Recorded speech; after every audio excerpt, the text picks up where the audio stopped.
তার সন্তত পরিবারবর্গের সদস্যদের প্রতি সমবেদনা জ্ঞাপন করছি এবং তার হত্যাকারীদের অবশ্যই আজকের মধ্যেই যেন আমরা জানতে পারি যে সেই হত্যাকারী কোথায় এবং কি স্টেপ সে বিষয়ে ছাত্র দলের দাবি রয়েছে, আমরা তা জানতে চাই। কিন্তু এই ঘটনা প্রবাহের মাঝে আমরা দেখেছি বিগত ১.৫ বছরের অধিক সময়ে যে ডেমোক্রেসি চলমান রয়েছে ৫ আগস্ট পরবর্তী বাস্তবতায় একটি বিশেষ গোষ্ঠী যারা সোশ্যাল মিডিয়ার প্রপাগান্ডা বাহিনী এবং ইসলামের একটি অংশ, ইসলাম ধর্মের একটি অংশকে পুঁজি করে এবং যারা মতকে পুঁজি করে রাজনীতি করে তাদের প্ররোচনায়, তাদের প্রত্যক্ষ ইন্ধনে ময়মনসিংহের বালুকায়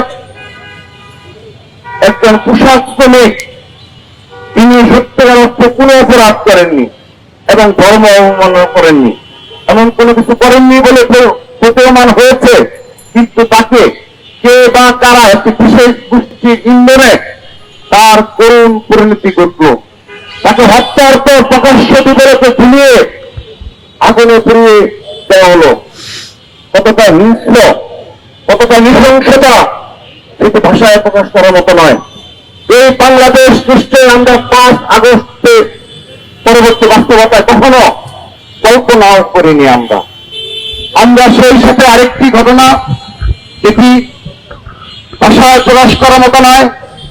৭ বছরের ছোট বাচ্চা আয়েশা আক্তার, তিনি তার পিতার কাছে এই আগুনে পুড়ে যাচ্ছে তখনও বাঁচার আকুতি জানিয়েছে, কিন্তু তার অসহায় পিতা বিএনপির নেতা তিনি বাঁচাতে সক্ষম হননি। এই বাংলাদেশকে আমরা চেয়েছিলাম, আমরা এই বাংলাদেশ চাইনি। ৫ আগস্টে ১৫ আগস্ট গণঅভ্যুত্থানে যারা জীবন দিল তারা নিশ্চয় ভাবেনি যে এখানে উসমান হাদিকে জীবন দিতে হবে, এখানে দীপচন্দ্র দাসকে পুড়িয়ে মেরে ফেলা হবে, এখানে আয়েশা আক্তারকে এভাবে কতটা নৃশংসভাবে দরজায় তালা লাগিয়ে একটু বলে আগুনে পুড়িয়ে মেরে ফেলা হবে। আমরা দেখেছি এই ছোট বাচ্চা আয়েশা জাকতে সেগুলো অবশ্যই পুরো দেশবাসীকে ছুঁয়ে গেছে, পুরো ছাত্র সমাজের হৃদয়কে ছুঁয়ে গেছে। কিন্তু আমরা দেখি ছোট কোনো ঘটনায় একটি বিশেষ গোষ্ঠী এবং যারা বিদেশে অবস্থানরত রয়েছে সোশ্যাল মিডিয়া অ্যাক্টিভিস্ট, তারা এই বাংলাদেশের সকল বিশৃঙ্খলার সাথে জড়িত। নিত্য নতুন নিউজ আপডেট পেতে লাইক, কমেন্টে এবং শেয়ার করে রোজ খবরের সাথেই থাকুন।